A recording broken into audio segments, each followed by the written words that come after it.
Welcome to news అడ్డా. తెలంగాణ నుంచి రాజ్యసభకు ఆ ఇద్దరు ఫిక్స్. కాంగ్రెస్ అధినాయకత్వం కీలక నిర్ణయం తీసుకుంది. రాజ్యసభ ఎన్నికల షెడ్యూల్ విడుదల కావడంతో అభ్యర్థుల ఖరారుపైన ఒక నిర్ణయానికి వచ్చింది. తెలంగాణ నుంచి ఇద్దరు సభ్యులు పదవీ విరమణ చేయనున్నారు. వారి స్థానంలో పార్టీ ఇద్దరు అభ్యర్థులను దాదాపు ఖరారు చేసింది. ఢిల్లీ పర్యటనలో ఉన్న సీఎం రేవంత్తో చర్చల తరువాత ఈ నిర్ణయం తీసుకుందని సమాచారం. అయితే బీఆర్ఎస్ పోటీకి దిగకుంటే కాంగ్రెస్ అభ్యర్థులు ఇద్దరు ఏకగ్రీవంగా పెద్దల సభకు వెళ్లడం ఖాయంగా కనిపిస్తుంది. రాజ్యసభ ఎన్నికలకు షెడ్యూల్ విడుదలైంది.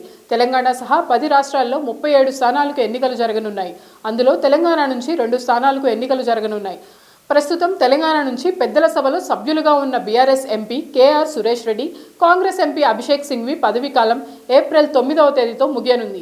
వీరి స్థానంలో తెలంగాణ నుంచి ఇద్దరు సభ్యులు ఎంపిక కావాల్సి ఉంది. అసెంబ్లీలో ఉన్న సంఖ్యాబలంతో కాంగ్రెస్ 2 స్థానాలు దక్కించుకోవడం సులభంగా కనిపిస్తోంది. బీఆర్ఎస్ నుంచి గెలిచిన 10 మంది కాంగ్రెస్కు మద్దతు ఇచ్చే అవకాశం ఉంది. దీంతో 2 స్థానాలకు కాంగ్రెస్ అభ్యర్థులను ఖరారు చేసింది.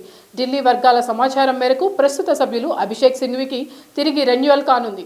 సింఘ్వి ప్రస్తుతం తెలంగాణ ప్రభుత్వం న్యాయ వ్యవహారాల్లో కీలకంగా మారారు. అదే సమయంలో కాంగ్రెస్ అధినాయకత్వానికి సన్నిహిత నేత కావడంతో ఆయనకు తిరిగి అవకాశం ఖాయంగా కనిపిస్తోంది. కాగా 2వ స్థానం కోసం సుప్రీం మాజీ న్యాయమూర్తి, ఉపరాష్ట్రపతి అభ్యర్థిగా ఇండియా కూటమి నుంచి పోటీ చేసిన జస్టిస్ సుదర్శన్ రెడ్డి పేరు ఖరారు చేసినట్టు సమాచారం. ఉపరాష్ట్రపతి ఎన్నికల్లో ఓటమి తర్వాత ఆయన్ను రాజ్యసభకు పంపాలని కాంగ్రెస్ నాయకత్వం నిర్ణయం తీసుకుంది. బీఆర్ఎస్ తమ అభ్యర్థులను పోటీకి దింపకుంటే ఈ ఇద్దరి ఎన్నిక లాంఛనంగా కనిపిస్తోంది. బీఆర్ఎస్ పోటీకి దిగితే మార్చి 16న పోలింగ్, అదే రోజు సాయంత్రం 5 గంటలకు ఓట్ల లెక్కింపు ఉంటుంది.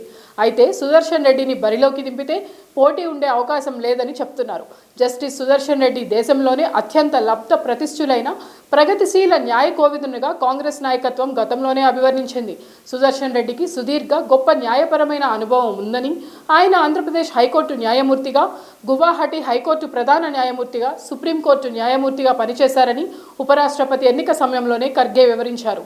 సామాజిక, ఆర్థిక, రాజకీయ న్యాయం కోసం నిబద్ధతతో, ధైర్యంతో పోరాడుతున్నారని తెలిపారు. దీంతో ఇప్పుడు సుదర్శన్ రెడ్డిని పెద్దల సభకు పంపాలని కాంగ్రెస్ నాయకత్వం నిర్ణయించినట్లు సమాచారం.